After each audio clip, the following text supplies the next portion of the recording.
Hey everybody, I wanted to record a quick video here just to welcome you, number one, with a little more of a personal touch than an email announcement to our class. Um, I'm Professor Rick Reed. Please feel free to call me Rick or Professor Reed. And first off, I want to say that reading through the the intro and profile discussion board is has been sort of an inspiration in terms of being excited for this class. I was already excited for this class, as I hope that you are, but seeing everybody's communications and discussions, it sort of goes right to the point of what I hope we can continue to do with this class. So I'm gonna take a few minutes here to introduce myself, to pay back the love and respect, if you will, um, and also give you a very brief sort of snippet of what this course is all about, and then also talk a little bit about what you guys talked about in the introductory intro and profile discussion board. Number one, as I mentioned, well, let me start with the course, workplace writing. And this I implied a little bit in the syllabus itself, which is to say that, we have these two sort of concepts, right? Writing for the workplace, if you will, which of course, as some of you have already talked about, asking about cover letters and emails, or talking about that in the introductory discussion board.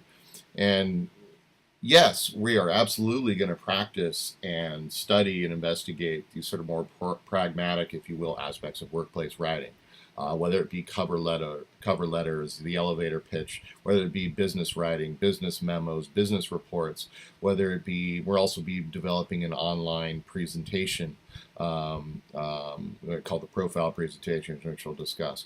And we'll also be practicing in-office or inter-office communications, if you will. Uh, in terms of email communications, and practicing just professional, effective communication that can help us in the workplace and also help us get into the workplace if it's something that we're still seeking to do.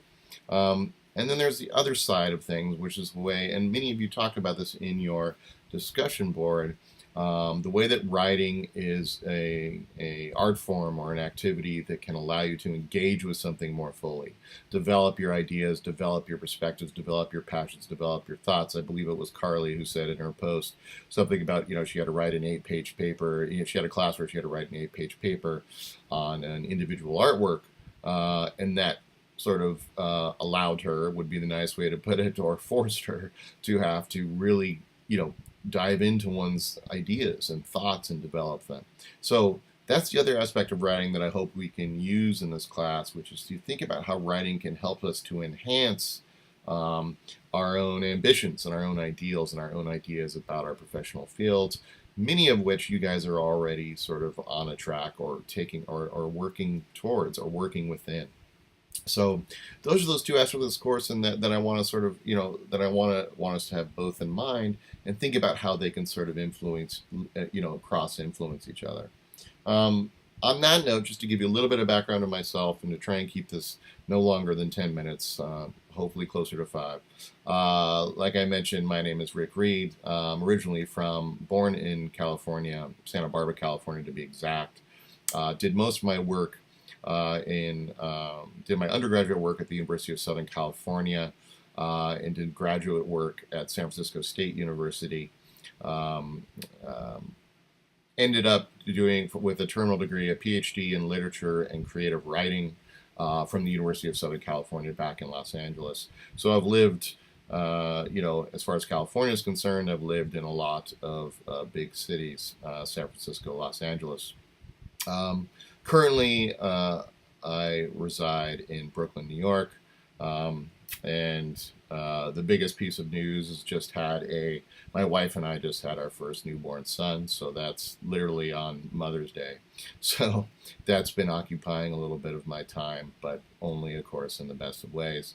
I've been teaching for some almost 20 years now, about 9 years at Montclair State University, and as you know, writing is my thing, whether it's creative writing, critical writing, And by critical writing, I mean both academic writing in terms of thinking about writing about literature, writing about art, writing about culture, writing about history, as well as even professional forms of writing, as we will practice in this class. Not that academic writing isn't a form of professional writing, it certainly is. And on top of that, and part of that, which speaks to what I was talking about writing before, critical thinking and creativity, and those things are really important and crucial to me, obviously being one whose primary focus is education. Many of you mentioned, which I was really impressed with, many of you mentioned, wanting to work in a profession or in a field in which you can sort of give back and help others and serve the community. So those things are sort of first and foremost in my mind as well. I did not start out with the goal, even as an undergrad, that I wanted to be a teacher. But once I had the opportunity to teach as an undergrad, and then through my graduate school work, it was something that sort of brought everything together. So if you're one of those people, and it doesn't sound like many of you are, but if you're one of those people, it feels like you're still trying to locate what it is you want to do, and those things are going to change. I believe it was Cynthia was talking about how, and forgive me if I get this wrong, but I think Cynthia was talking about how she sort of started out thinking about she wanted to go into education, but now she's working more in the sort of business world and is interested in that. Those things happen all the time. I had no idea I was going to end up in education, and it's now the thing that occupies most of my time in wonderful ways. So I just want to respond. I want to talk a little bit about the class here. You'll notice in the syllabus, I'm going to be very brief here. Again, try and keep this around 10 minutes. There's sort of 3 different layers of work that we do in this class. One is individual work, where we'll be doing style quizzes each week. And they're really just about practicing the key aspects, more about style. There's going to be stuff about grammar and mechanics and syntax and stuff in that. But more important, what I want you to get out of that is how to develop your writing and your communication skills from a sort of stylistic perspective, right? How do you make your voice more active, if you will? How do you make it more clean and clear, right? The best writers are those, as I tell my students often, the best writers are those who can say the most complex things in with the simplest of language, right? Obviously something that's really important with workplace writing, where, most often I want to be direct, I want to be succinct, I want to be clear, I want to be authoritative in many cases, right? I want to be, I want to have a voice. You can probably hear my son in the background. That's something that's going to happen with these videos. It's part of having a newborn. So forgive me for that. But so you have those individual exercises. The other main individual exercise, or 2 individual exercises, will be a development journal, which will be a kind of reflection journal at the end of each module. You probably notice this course is broken up into 4 modules, right? The first 3 are going to be doing what we're sort of doing for this first module, with different themes, if you will. This first module is about exploring our own passions, our own ideas, and our relationship to our particular fields, right? So it's got this me myself, and we title to it. Thinking about what does it mean to be an individual as well as part of a team. What is exploring our own individual passions and opening those up and thinking about why they're there, why they're valuable to us, why they're important to us, what they mean, and hopefully enhance them in that way. For the last module, we'll be doing profile presentations, which is the form, and I'll talk about this in much more detail at a later time, but it's an assignment where we'll be developing an online presentation, an online, basically a Google Slides or PowerPoint that we will narrate over audio to create a kind of job packet.